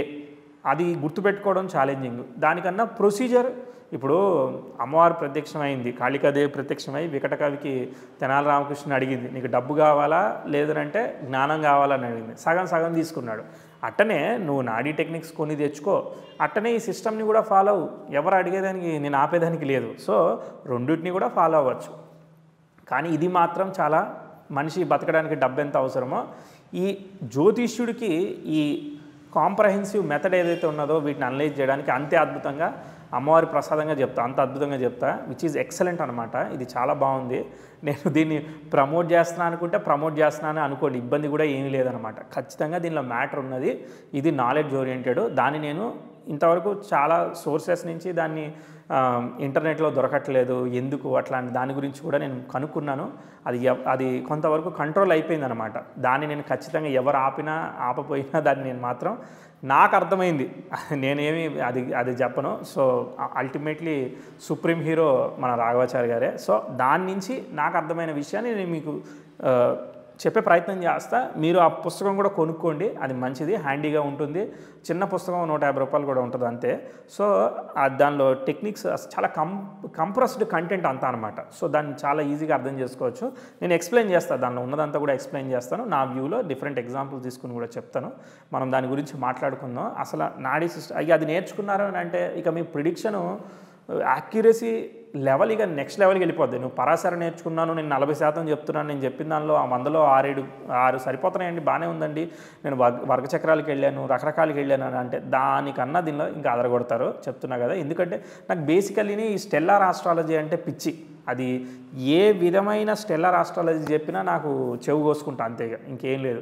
సో ఇది అంతా కూడా నక్షత్రాన్ని బేస్ చేసుకునే ఉన్నది, నక్షత్ర జ్యోతిష్యం అనమాట. ఇది నక్షత్ర జ్యోతిష్యం మెథడ్. అందులోనూ 3 రకాల నాడీ సిస్టమ్ నుంచి లాక్కొచ్చారు. ఇక మామూలు విషయమా, అదరగొట్టేసిందని అనిపించింది. సో నేను దాన్ని ఎక్స్పీరియన్స్ చేశాను, అర్థం చేసుకున్నాను. అది మీ అందరికీ కూడా స్టెప్ బై స్టెప్ ఆల్మోస్ట్ ఒక 100 వీడియోల్లో షేర్ చేస్తాను నేను, తక్కువ కాదు. నేను మీనాటు నా ఏదైతే మెథడాలజీ ఉన్నదో దానికోసం నేను ఒక ప్రోటోటైప్ కూడా బిల్డ్ చేశాను. అది నేను మీకు చూపిస్తాను. అది మీ అందరికీ కూడా ఎక్సెల్ ఫార్మేట్లోనే అవైలబిలిటీకి తీసుకొచ్చేస్తాను ఈ కోర్సు కొంత ప్రోగ్రెస్ అయ్యే వరకు. సో దట్ మీరు దాన్ని కూడా వాడుకోవచ్చు. దానిలో ఉన్న క్యాలిక్యులేషన్ అంతా కూడా ఫింగర్ టిప్లో మీరు డేట్ ఆఫ్ బర్త్ డీటెయిల్స్ వేస్తే వచ్చేస్తాయి అనమాట. మన ఆర్వీఏ సాఫ్ట్వేర్ ఎట్లా తయారు చేసామో అట్లనే దీన్ని కూడా తయారు చేసాము. సో లోకల్లో మీరు వాడేసుకోవచ్చు. వెబ్సైట్ వర్షన్ వస్తుంది, వచ్చినప్పుడు వస్తుంది. దానికన్నా ముందే మీకు ఎక్స్క్లూజివ్గా మన వాళ్ళందరికీ కూడా డౌన్లోడ్ పెడతాను. ఇక అందరూ డౌన్లోడ్ చేసుకోవచ్చు, ఓపెనే కదా. సో మాట్లాడదాం సూన్. మనం ఇంట్రడక్షన్ క్లాస్ ఆఫ్ మీనాటు నాడీలో కలుద్దాము. నాడీ ఆస్ట్రాలజీ అంటే ఇప్పుడు మనకున్న బెస్ట్ సోర్స్ అదొకటే. నాకు ఇంకా ఏం కనబడట్లేదు, అంతా డార్కే ఇక. ఓకే, కలుద్దాం. Okay, thank you so much.